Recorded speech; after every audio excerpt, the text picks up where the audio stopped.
Na tu sa tātou mose malolonga fifi le mule pōngisa. Ai vi ia le tua le nei tai au le tātou al whai mai whanua le lei. Iau te whiawhia o wholofa ma whaatalofa atu. Whaatalofa atu i lau sunga le tamau ngā ruenga au, Pastor Willi. Whatui a tiana ma nofa alo. Whamalo matau le tua ma non whingalo.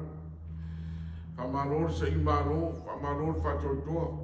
Iai whaungianga le tua ia te ore tamau ngā ruenga. Whawhelo ia te fo i sui al komiti lo la sa se lua. Ai maiso tai tai o mta ngā ruenga. Le au whai ngā ruenga tutofia le tua. Iai maiso tamau mātua ma tina mātua lo talo muripo muriao wale murio ngā ruenga le tua. Ki fia fo i whaatalo whatu ialo ma whanau le kaileshia. Te tamau se tina se uso se tua fine. Tātou whaitapuainga ni nei tai au i o te whiawhia whatalo whatu ia te oe swafa manu malo Jesu Keriso. Lau whaia le tātou talo. Lo mātou tamai o le langi. Mātou te via ma whane neina lo swafa ma malu. Mātou te whaatai ono lo lofa whaalia ma lo wangale lei siri ese lo lātou soifua ma lo mātou wola. O mātou ala whai leo ni ori le whiawhia, le while mū mai lau o whio o leo ni whāno noanga. Mātou le mungu le vatu lo vi inga ni nei tai au. Mātou sauni le tua, mātou te whaalongo, pese a lo whina ngalo a o mai. O le whaapitoa i lo lava ngana pa ia e whio mai. Se e whauina ma whaamaro lava mai lo nganga i le mea whainga ruenga. E a wala atua i lo whina ngalo. Whamuia li whaafunganga, lau e kāresia e maisa o Samoa uma. Ia vi ia rau suafa. Vi ia rau suafa e whaavavau lava. Amene. E manatu le manu nau ti o le nei masina. A perida o tātou o mai ai. O le soifua ola whaapa ieina. E vi ia leo le atua o le la sanga no na rua lea o le whaoratanga. Awa na tātou talia Jesu Keriso li whātua tua. La sangalo na lua, ole hola whapa ieina wa le talo lea Jesu Keriso. Ione sufitu whaipo sufitu. Ma Jesu, lo tamai e whapa ieina i lātou i la upumoni o la wafionga o le upumoni lea. O le tāua nai ni tai au marwawa iatu i le sini o le nei masina. O le whātāua ina o le afionga le tua. Ine mo whain tātou sustai ai, tātou whaalongo ai, mai o tātou talitonu ai. O wai tele, tangata lātou tele talitonu i le fionga le atua. Tele tangata lātou tele ustai i le me whai mai le fionga le atua. A le tāua le nā i sos tangata, ke usiano e fia ma whātua tua i le atua.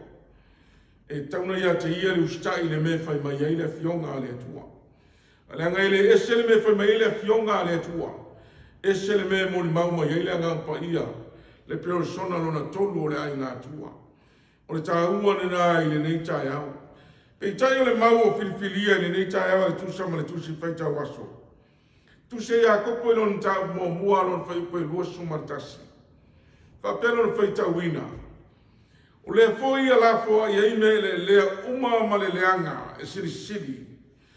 Ia talia ma le whaamau lalo le upu ua tatoina. O le me whai ai o na whaoleina o tō nganga. O le tāua leo le mori mau a Iakopo i antus tu singa mo i tua inga spuma le lua. Nao Iakopo e mai se pe au ina ia ma whaina la fuhai me le lea. Me le anga ma mea sirisiri. A ia talia le fionga le tua. Talia le loto mau lalo. Langa e mawhai ai o na whaoleina. Ai o tātou tangata taito tasi. O le tāua na nao le fionga le atua. Ina e whaina lima taita ina ai. Ma tātou sila fia ai le meolo ta oto ai le fina ngalo o le atua. Ai peitai. O le au tuo le nei tai au le leo tai au. Pai mai a vea i tātou mai ana i le upu le atua. Ana ile upo le tua usitai ile upo le tua le fionga le tua. Le tāua nai nei tai au. Man vai ne fa fonga mai nei tai au no e te fia. e te whaalongo i le fionga le tua, e te ustai le upo le tua, e te ana i le upo le tua, e te talitonu le upo le tua. Pautuina leo le vaenga mo mua le whiau, le pupua le whiau le tai aurani. Ia talia ma le whaamawa lalo le upo le tua. Langa tene tangata e whaalongo le upo le tua, a le mawhaina whaamawa lalo le roto, e le mawhaina ofi le upo le tua, e le mawhaita lia le upo le tua. Te poi tangata a whalongo le upo le tua, e whalongo te le whitawi e le pāleni ma le mela tai puai, ona ita le upo le tua. A le tangata ia e whaamawa lalo na loto. Ma tali tonu le upo le tua. O le tangata moni ana e fia ma tali tonu i le tua le soifua o una iai. Ona fai mai leo le mago le tai aone nei upo le apostolo Paulo ia Kolose lo nta upo e tolu fai posumo le ono. Fai mai mana ongo le apostolo Paulo mo Kolose. Ia nopo le fionga ke riso i tonu ia te uto. Ia tele lava i le poto uma lava. Ia uto a wao ma poa i le tasi i salamo ma pese ma siva fale ngana. O lo pe pese atuai ma le whawhetai le li yo uto roto. O le taha umana nao le fionga le atu. E a wao ma iei le upo le atua e manao Paulo ina ia nopo i te tonu. Ia matua tele lava. Ina ia mawhaina fua mai le mele manao le apostole a wao mo Kolose. Whapenale la ngona o le tae au ni. Aona nopo le fionga le atua i te tonu mo talia wa ustai le upo le atua. Ona fia le soifua i le soifuanga whale anganga. I siva ma pese whale anganga. I le poto le tangata o ia te ia le anganga e whawhetai ai le atua. Ai whai mai tu stala ia e peru ntau tumu. E wha ona whai po suma le lua. A wao o hola le fionga le atua. O lo matuanga lua foi. O lo sili foi lona maai pe uma e whatau maai tu. O lo vai foi o lava i o vaenga. O ngā tino foi o a ano o iwi. O lo whamasino foi i manatu ma filifilinga o le loto. O le tahua ne nao le fionga le atua. E leo ese ola i le fionga le atua wana o se tusi. Aina se inoa le nganga o le atua. Le whamama lama mai i le fionga le atua. Se manu tātou te le inoa mele mana o i le atua. Aure ta ua na ta eoni. Pai mai tu stala ia e pere. A wao o ola le fionga le tu. O lo nga lue poi. E o ai ano iwi nga tino. E o ai filifilingo le loto e sos tangata ke usiano. E ma pai le upo le tua. Ona sui ai la ngona o le tangata ina ili lipa. Ma usi tai le fina ngalo o le tua. O le ta ua le na fai mai tu sia ngā luenga le un ta upo e lua spulu anon fai upo e tolu suma lua. O mana o le apostolo Paulo, mo le whenga luenga i Efeso sei toi a watu se upu a papai. Ai mana o le apostolo e tau watu, whai upu e tau suma lua, o le nei, le au soe. O te tuina atu o tau i le atua, ma le upu o lona lofa tu noa. O le na te mawhai ei o na ati e ia te o tau. Ma fua i atu ia te o tau, le topi patasi, mai lato uma lava o e ua whaapa iaina. Se mai tato amina. E mawhai e le fionga le atua. O na ati ae. Ina ia mawhai na la ngona le tangata e pia i le atua. E mawhai e le fionga le atua. O na e whai tau iai. Mai whaalongo ai. O na ati ae ai le o lo whatutu. Mai e tani tonu ai le fina ngalo o le atua. Mea na le whai mai e le apostolo. I tu singa le fo mai o luka. Ina ia mamoli se fe au mo le whainga luenga i Efeso. E mana o le apostolo e toi tau le whainga luenga le ta ua o le upo le atua. E ma whai le upo le atua. O na ati ae ai i a te uto. E ma whai le upo le atua. O na whapa ia ina ai i uto. Nanga le te talo na Yesu Keriso. Me na whai meita vita e tu se salamo se lau suiva whai pa sumatas. Ua o te ula uloto la ua fionga. Ina nei o wanga sala ia te oi. Le tangata e tā ua ia te ia. Le a fionga le atua. E me tā vita o te ula uloto la o fionga ina nei o wanga sala ia te oi. O le tā ua nā o le vaenga mua. O le whaamarosi o le nei taia. Ia tātou fia matalia ma le whaamaua lalo le a fionga le atua le upo le atua. O le tā ua le vaenga luna lua. Ia tātou sama vali e tusa ma le a fionga le atua. Nanga e tele tangata ke usiano. Ele tusa le mele savali ai ma le melo ta oto ele fina ngalo o le tua. Al mena mana o le apostolo. E ta umaya te o e tayari nei. Momore yone no mtaupu. E fa tolu anon fai poiono. Fa pe mai le apostolo. So tangata e fa mena te ilo Yesu ke viso. E tang savali tangata na fa piono savali o Yesu. Au ta uana na i tayari nei. Aona tato fia ya fionga le tua. Ma ua nofo le fionga le tua i tonu ya ti tato. Ona fua mai le soifuanga tato soifua. Tato sava vali. E tusa ma fionga le tua. Ele ese me tato savali, ese me fai mai le fionga le tua. O le tangata e fia le tua. Ma tali tonu le upo le tua. O le me fai mai le fionga le tua. O le mena le lifa ya ima savali ya. O le taua ni nari taia ni. Pa fonga e fai mai taia vita salamo o salang suriva. Alona fai po salamo le lima. Pei o lawa fionga le sulu le o wai. Ma le mala malama i o wana. No ngia tau mai a te oe. Ina e iai se sulu e wha mala malama i le meolo e savali ai. Ta ua nao le fionga le atua.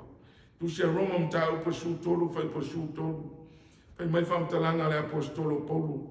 Ia tātou sava vali ma le mata mo fie tu se lea. Pe fai tau e le fionga le atua i Roma mta upa su tolu. O Roma nao le apostolo e tau mai Roma. Aua tātou sava vali me ia o le pohuna le ona. Mata pepea winga vai o soifuanga. E le manao le atua e soifuanga sava vali ai e kale sie Roma. Ai manao le apostolo e tau watu ina ia sava vali. Ma le mata ngō fie e tusai le ao. O le tangata ke usiano. O le tangata na te ilo le pinangalo o le atua. E tusa le mele sava vali ai ma le mele fe mele fionga le atua. Le tangata o usitai le upo le atua. Tu se te nome lo mtau koe varu fai koe onu. Tatou te le tau siringia. Fai ngā malanga le nuku o le atua. Ai muso teime fai tau wai. Fai mai whamtalanga le atua. Mo se toi tau le nuku. Tau sa vali ala o le atua. Ma le matau i a te ia. So se tangata e sa vali ala o le atua. E a te ia le matau. E a te ia le ana. E a te ia le usitai. E a te ia le whaalongo. Lono winga. O le tangata le nā. E tari tonu le upo le atua. E usitai le upo le atua. E pei o le manu lau ti o le nei tai au. Whaapai e ina le upo le atua. Usitai le upo le atua. Umar fia o le tai au le nei. Au le tai au le nā. Le a fionga le atua i ne o tātou fia i e. Mea nā le whai mai ei. Mo le mau. A Jeremia pātasi me se kienu. Whai mai ua pei o se mea ai. Whai mai ua maua fionga. O no ai e lea. E leo le tala noa le whaatino. Au le talia le whātua tua. Au le mena na mana o le atua. E tau ia e skelu. Ina ia mawhaina ta tala no na whawhonga. A se whapanga e le atua. E ala le upo le atua. E a ingo le atua le rita e awa e whawhonga mai tātou. Au noa ma le upo le atua. Tātou te le maua le marosi. Tātou te tua tua i taingi whainga tāo sa whanga. Au tā ua nao le whi awa le tai au le ni. Ina ia mawhaina tātou ta lia ma le whaamao lalo le upo le atua. Aona maua lalo lo fina ngalo ma lo loto ma tātou ori ma fia i le upo le atua. Ma tātou ta lia le upo le atua. Ona tātou sava vali le i tusa ma fionga le atua. O le mea na ta oto ai fina ngalo le atua. O le mea na tātou sava vali ai. Ma fuanga na fai mai le utua o le nei tai au le tātou tusi fai ta waso ma leo tai au. Ia vei tātou mai ana i le upo le atua. No wainga le kalesia mai tātou umoro maua manoa. Whaafunga mai ni tai au. Ia e te tātou le soifua ustai ma soifua e whaalongo. Le soifua e fia e whaalongo ia fionga le atua. Langa e mawhai ai ona taita ina i tātou. I le mea lo ta oto ai le fina ngalo le atua. Oma se noa le fionga le atua. Se manu tātou te le mama lama i le fina ngalo le atua. Mena le whai mai Yesu e le toi au ngalo tino se mea. Au upu te whai atu ai, o le anganga ia, o le ola fo ia. Upu nā le wheta lai mai ai, le atua e ala ina nā fionga. O le atua o e na o sofia le anganga o le atua. O le atua o e na tu sia le tu sipaia. O whaamalama i le anganga o le atua, o sofia le anganga o le atua. Ma lato tu sia a fionga le atua. Te moni ma wai tu stala, ai aunga le mea tasi, ina e whaitaita ina e whanau le atua. ile mea o loo iai le fina ngalo o le atua. O le whiau na nao le tai hane ni. Ia vei tātou mai ana ile upu o le atua. Suafa Yesu. Amen. Au whia tātou tātou. Mātou tamai o le langi. O mātou ori ma fia ia o fionga ni nei tai hau. Mo ana se noa la o fionga. Le talo ai nei whapa ia ina ai mātou. Se manu e le tupuna mātou whātua tua. Se manu mātou te le māma lama i le melo ta oto ai lau whina ngalo. Awa mai lau whina ngalo le nei tai hau. Ina i whaina mātou ana mātou stai ai. Ina i whaina iaiso mātou wha moe mauti noa. I le langi ma le ola e wha vau. Talo le atua. Lau wha mianga. Wha mnia i tamau ngā ruenga wau. Ai mase lau e kare sia wau. Ai mase sa mo oma. Angai whiau ti ute mga ruenga o le ni aso. Whaatonu fo lau lau o fio. Tai while muina lo mātou wola. Na ia iu me uma fo iatu le vi inga i a te oi. Tai e suono oi o mātou talo atu ai. Amen.